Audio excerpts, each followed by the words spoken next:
ચલો ગાઈઝ, આજે આપણે મરચાના ભરેલા થોડાક અલગ ટાઈપથી ભજીયા બનાવવાના છે.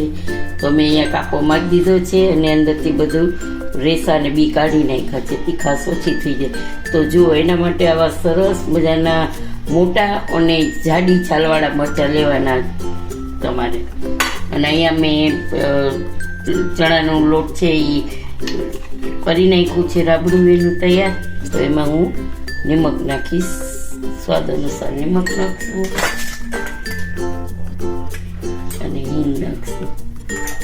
પછી આપણે એને ચલાવી લઈશું.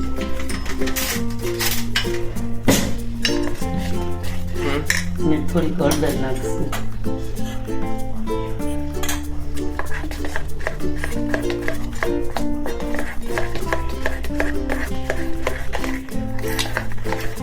હવે આ નાખીએ. એના માટે મેં ડુંગળી, આદુ મરચાં અને ધાણા ભાજી અને લીલા મરચાંની કટકી અને અહીંયા છે ને એમાં બી નાખવા છે. આપણે આ રફલી ચોપ કરેલા બી છે, બીનો ભૂકો છે, એટલે બીનો ભૂકો આપણે નાખી દઈશું થોડોક. પછી એમાં નાખી દઈશું નિમક, પછી નાખીશું હળદર, થોડુંક લાલ મરચું,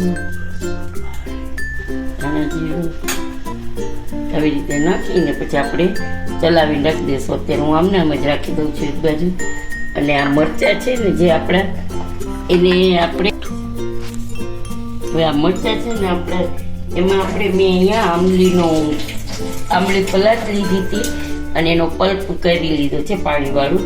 હવે આ મરચાં છે ને એમાં બધે આપણે એ આંબલીવાળું નાખી દેવાનું છે. ખાલી એમાં નિમક નાખવાનું છે થોડુંક, ખાલી નિમક જ નાખ્યું છે એટલે ખાટું નહીં, ખારું થઈ જાય.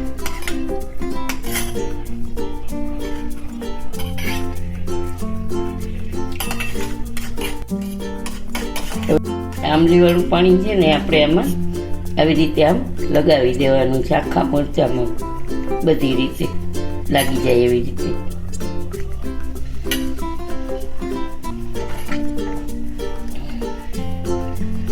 એટલે કદાચ તીખાશ હોય તો દૂરથી જઈને આમ ચટપટો સ્વાદ આવશે. ભરેલું કરશું આપણે એટલે આવી રીતે આમ લગાવી દેવાનું છે અને આપણે આમ રાખી દઈશું. ગાઈઝ, આપણે તેલ મૂકી દીધું છે તો ઓલમોસ્ટ આપણું તેલ આવી ગયું છે. તો હવે આપણે આવી રીતે ભજીયા કાપવાનું પાડ્યા છે, પણ કાંઈ ભર્યું નથી હો, એમને જ આપણે કરવાના છે.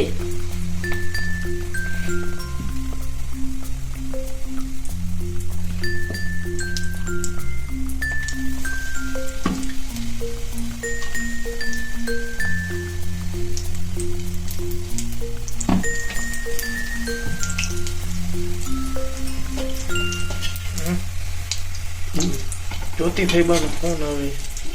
જોઈ શકો છો ગાઈઝ, આપણા મરચાં તળાઈ ગયા છે તો આપણે કાઢી લઈશું. તો હવે આગળની પ્રોસિજર આપણે કરી લઈશું. આવી રીતે બધાય મરચાં મેં તળી લીધા છે. તો આવી રીતે જે કાપો કરેલો છે ને એ કાપામાં આપણે મસાલો ભરવાનો છે. તો ચાલો આપણે એ પ્રોસિજર કરી લઈએ આગળ. જોઈ શકો છો, આપણે જે કાપા પડ્યા હતા ને અહીંયાથી આવી રીતે છૂટું પડી જશે. તો હવે છે ને આપણે અહીંયા આ મસાલો આપણે જે કર્યો છે ને એ ભરી દઈશું એકદમ સરસ દબાવીને. હો,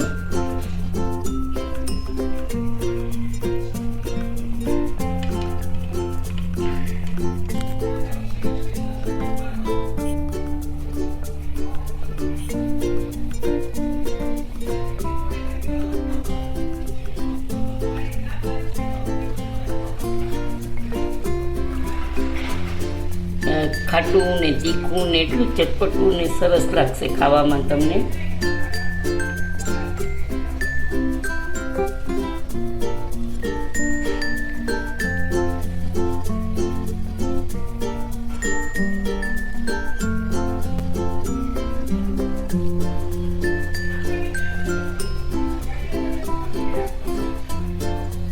આવી રીતે આપણે ભરી લીધા છે. હવે આપણે અહીંયા જો આપણે આવી રીતે ભજીયા તૈયાર છે. તો હવે આપણી ડીશ રેડી છે સર્વ કરવા માટે. તો આવી રીતે બધું ભરી અને આપણે રેડી થઈ ગયા છે. ઉપર નાખશું આપણે સેવ. ચટપટો મસાલો છે એટલે બધામાં આવી જાય ને એવી રીતે સેવ નાખી દઈએ આપણે.